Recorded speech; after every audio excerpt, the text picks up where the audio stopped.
You're watching Drake Wing Gaming. Enjoy the video. Hey guys and gals, Never here from Drake Wing Gaming, and Sylvie Mounts with the Gaming Drag. Today I'm coming back at you with the Let's Play episode of Conway, Julian's Path. So yeah, let's go ahead and jump right back into it, shall we? Alarm chain, you were up, and let's go. Alrighty. You stammer a little. In response, Bandil crosses his arms in front of his chest, playing the part of a grumpy child. I'm sure that's not... I'm sure you're cute enough. He laughs abruptly. It's a bright, warm giggle, the grumpy affectation broken immediately as he resumes work. Oh, I see. None of this is what you expect to be doing on your first day. Not that you minded either. Well... Fish, though, yes? Changing the subject, he grabs one of the plates. The sizzling in the skillet intensifies briefly as he pushes a fork into a piece of salmon, setting it on the plate with a flourish. Next, he adds a few stalks of asparagus, and then pours a cream-colored sauce over it, thick enough that it only begins to run when the salmon warms it up. Fish, yes, what's the sauce? Lemon and dill, nothing fancy, but it's a favorite of the crew when we leave port. Something of a tradition. I'm sure you'll love it. He smiles as he adds a decorative slice of lemon on top of the fish, rounding it all off with a sprinkling of fresh herbs and a generously sized piece of bread. I'm sure I will too. It looks absolutely, I've never seen anything like it. It's not much of an exaggeration, even. You take the plate when he hands it over to you, unable to keep from licking your lips with anticipation. Prepares a second plate. The slice of salmon is much smaller and it's missing the asparagus, but extra food is extra food. It won't always be like this, as I said. But for now, you dine like kings, or at least... He leans closer, giving you a conspiratorial wink as he hands the plate to you. You doubt Samuel is going to explain. Like servants who have the king's favor. There's a sudden discontented growl from behind you, and you suddenly realize you're not the only person in line. Did Gundred or whatever teach you anything about fish, Bandil, or just how to yammer on like a fishwife? How do you respond? Apologize for holding up the line. You realize that, of course, you're hardly the only person waiting for their food. Oh, sorry, I'm new, just getting caught up in all the excitement. Not being worked hard enough, you mean, if you've time for gossip.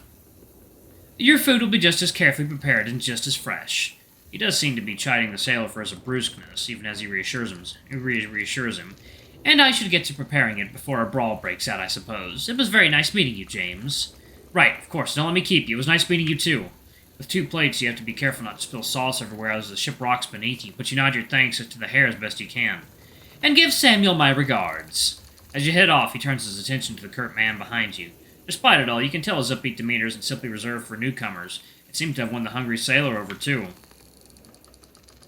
Balancing 2 plates as carefully as you can against the rocking of the ship, trying not to spill any sauce, you head off. Behind you, you can hear the conversation continuing. Bandil is back to his upbeat self, a demeanor which he must not reserve for newcomers. It seems to have won the hungry sailor over, too. He's not even grumbling by the time they fade out of earshot with the buzz of the other conversations around you. With the meals in hand, you make your way over to the small table where Samuel and Julian are sitting. They've been joined by 2 other sailors you don't recognize, a falcon and a lynx by the looks of them. 2, eh? Someone's learned to start footing with Bandil early. Taking now. Water time. We're to be married when we reach harbor. He says I have the hands of a surgeon. The maned wolf regards you skeptically. Chatting with Bandil has put you in a teasing mood. You let your serious expression drop, only dragging Samuel along for a few seconds. It's for you, actually. Your gushing review of his fine establishment earned you a bit extra. Here. You hand the plate over to him before you need to maneuver your way towards a seat. He can hardly contain his excitement at getting another turn at the salmon. Well now, maybe it's not off to such a bad start then, is it? You'll see what I mean. Of course, first you have to find a place to sit. Ask if Julian can make room for you to sit down. Yeah, sit next to the lizard boy. You motion to Julian. Could you scoot over a bit? He nods at you and moves to make room for you to join him. The wooden box he's sitting on is hardly the most comfortable seat, and the wood is rather coarse, but there aren't exactly many alternatives. The whole table is a bit of a makeshift affair, you note. Just a plank bounced atop a barrel with nothing to fix it in place. You have to be careful not to put too much weight on it. There's something rather odd about seeing the plate Bandil prepared resting on such a rough surface. Odd or no, though, you're looking forward to digging in. Just as you start, the maned wolf clears his throat, drawing your attention back to him. Hey! He's sitting on a barrel, and tall as he is on it, you have to make an effort to look up at him. Yes? I think there's been a mistake. What? A mistake about what? He nods his head towards your plate, indicating with his muzzle and a toothy grin. That plate. You must have mine. Hand it over, then. He's not the only one with teeth. You give him a scowl. You forget the wolf would be proud of. Don't you even think about it. You've been talking it up all day, and I will have you know, come any closer and this is ending in a brawl. On your first day? You narrow your eyes at him and try to look the part of a grizzled old salt. Just try me.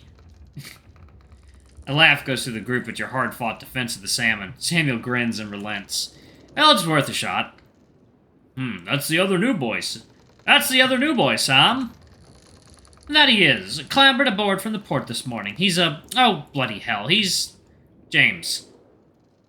He gives a snap of his fingers and points to you as if the thought had occurred to him at the same time. Yes, that's it. James. I knew it was something like that. I remembered yours. I brought you food and everything. He takes the ribbing in stride. And I appreciate that. Don't think nothing by it, James. He repeats it. When he repeats it, he adds a bit of emphasis, as if he might have forgotten again already. Always takes me at least twice to remember a name. That's what happens when you get smacked across the noggin a few times, huh? Exactly.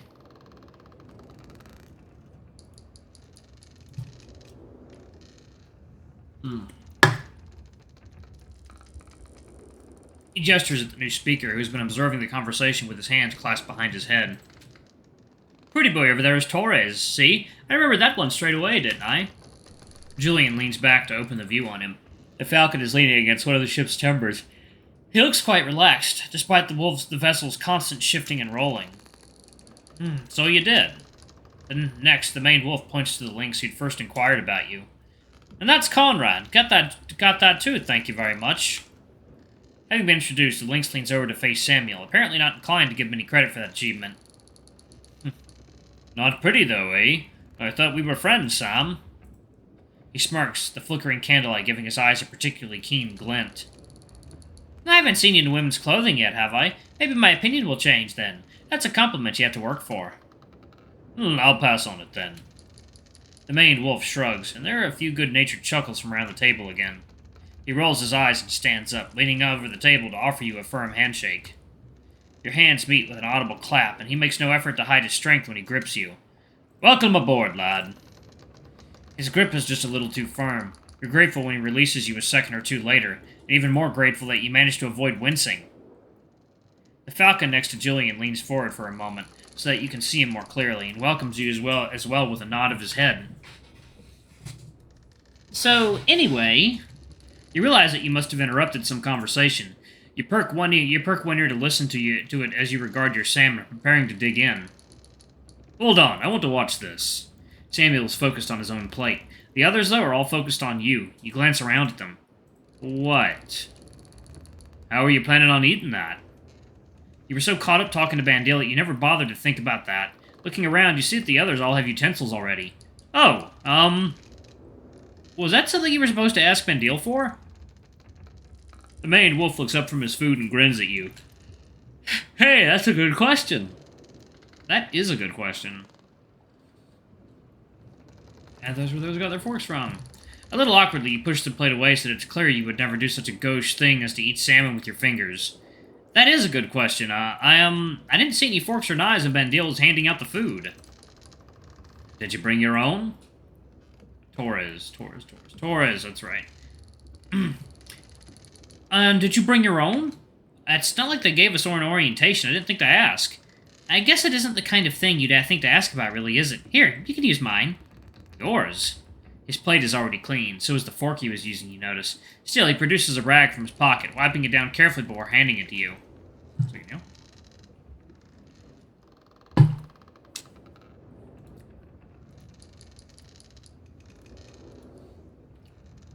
Sure, there you go. You take the fork with a nod. Thank you. Who do I ask about getting one? Where did this come from? Finishing school. And Julian rolls his eyes. No. Silver, isn't it? No, silver-plated brass. Still got silver in it. God, you're impossible sometimes. I bought my mess kit before I reported aboard. I was warned about that in advance, at least. It does seem rather elegant, and by this point you're too hungry to care about whose fork you're using. Bandil has prepared the salmon as excellently as you might have guessed. It falls neatly apart at the touch of your fork. The smooth taste of the fish spreads across your tongue. He was right, the sauce is an absolutely perfect accompaniment. That good. You realize you'd sat up straight, reflexively, your ears perked as if all your senses could focus on the meal itself. It's absolutely fantastic! The maned wolf, who has gotten busily back to work on his own second helping, pauses and snickers. It's the fork that does it, but anyway, where were we? Right, you were saying, Jules. Caught up in your mission of delivering Samuel's food and the affair of the fork, you had scarcely realized that Julian was in the middle of a story. Right, so they'd locked the door to the storage, as they do every night. My goddamn heart was beating like crazy. At once, he jumps back to where he must have been when you joined. The narrative quickly falls back into place. I'm sure he'd be able to hear it across the room. Winfred had such an idiotic hiding place right behind the door, if you can believe that. I could see his stupid eyes all wide open, bright as the moon. He uses his hands to open his eyes as wide as he can by way of demonstration. Next to him, Torres chuckles. I mean, the guard was right next to him. But it worked somehow. The luck of the fools, isn't that what they say? Better than none at all. The lizard retorts and then continues with his story while his fork, in your hands, provides its own accompaniment. Anyway, there we were, nobody but the three of us, all the supplies in the fort, and the whole night left. You should have made it into the treasure room or something. They have those, right? Look, we were dumb kids, but even then we would have known not to cross the paymaster. Hey, don't be stupid. Stealing coins, that's even easier than to get caught at.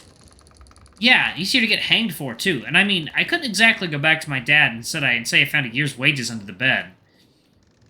Dear Lord, Julian, you must have been bored as a kid. As the lizard turns around to Torres, an animated gesture emphasizes his words. You have no idea! It was dreadful whenever our family was stationed there. Uh-huh. Falcon seems patently unconvinced. You think it'd be every boy's dream to play soldier in a real fort, right?